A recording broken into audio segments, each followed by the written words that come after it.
పరమాత్మని పొందటంలో ఈ ఆత్మ అప్పటి నుండే కలతపడుతుంది. ఆ సమయం నుండే ఆ పరమపిత సుఖమయ స్థలం నుండి, ఆ సత్యలోకం నుండి, అమరలోకం నుండి విడిపోయి వచ్చింది. ఆ పరమపిత నుండి దూరమయింది. ఆ రోజే ఆత్మకు తెలిసిపోయింది, ఏ సుఖాలనైతే నేను వదిలిపెట్టి ఇక్కడికొచ్చానో అవి ఇక్కడ లేవు. వాటి శోధనలో మళ్ళీ తను సొంత తెలివితో, జీవుని ఆలోచనలతో యోచన చేస్తాడు, ప్రయత్నం చేస్తాడు. ఎలాగైతే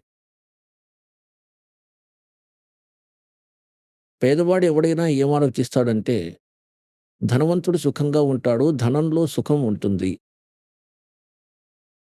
ఇంకా ధనవంతుడికి కలలో కూడా సుఖం ఉండదు పుణ్యాత్ములారా. పేదవాడు ఈ విషయాన్ని ఏమాత్రం ఒప్పుకోడు. ధనవంతుడు సుఖంగా లేడని.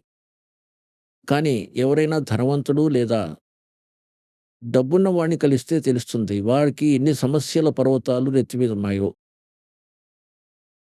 మీరు ఊహించలేరు కూడా. ఎక్కడ మాయ ఉంటుందో అక్కడ చల్లదనం ఉండదు. అగ్నిగుండం ఉన్న చోట చల్లదనం ఎంత మాత్రం ఉండనే ఉండదు. ఈ డబ్బు అనేది అగ్నిగుండం లాంటిది. దాని సమీపంలో కూర్చొని ప్రాణి ఎప్పటికీ చల్లదనాన్ని అనుభవించలేడు. ధనవంతుడు అనుకుంటాడు రాజులు చాలా సుఖంగా ఉంటారని. రాజులకి సుఖమనేది కల్లో కూడా ఉండదు. మీకు ఏమనిపిస్తుందంటే రాజుకి ముందు వెనక పెద్ద సైన్యం నడుస్తూ ఉంటుందని, పెద్ద పెద్ద అధికారులు సెల్యూట్ చేస్తూనే ఉంటారు. ఇతడెంతో సుఖంగా కార్లలో తిరుగుతూ ఉంటాడు. కలలో కూడా సుఖం లేదు రాజులకి. ఎందుకంటే మనకి సుఖం గురించి తెలియదు. సుఖం అనేది అసలు ఎలా ఉంటుందో. రాజులు అనుకుంటారు పైనున్న దేవతలు సుఖంగా ఉండి ఉంటారు స్వర్గాది లోకాలలో.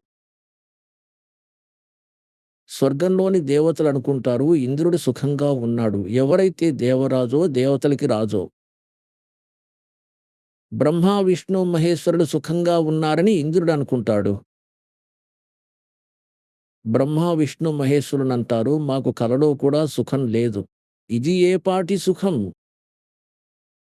పరమాత్మ తెలియజేస్తున్నారు, జూఠే సుఖ కో సుఖ కహే ये मान रया मन मोदे सकल तबीना काल का कुछ मुख में कुछ गोदे। పూర్తి వీడియోను చూడడానికి సంత్ రాంపాజీ తెలుగు సత్సంగ్ యూట్యూబ్ ఛానల్ ను ఫాలో చేయండి.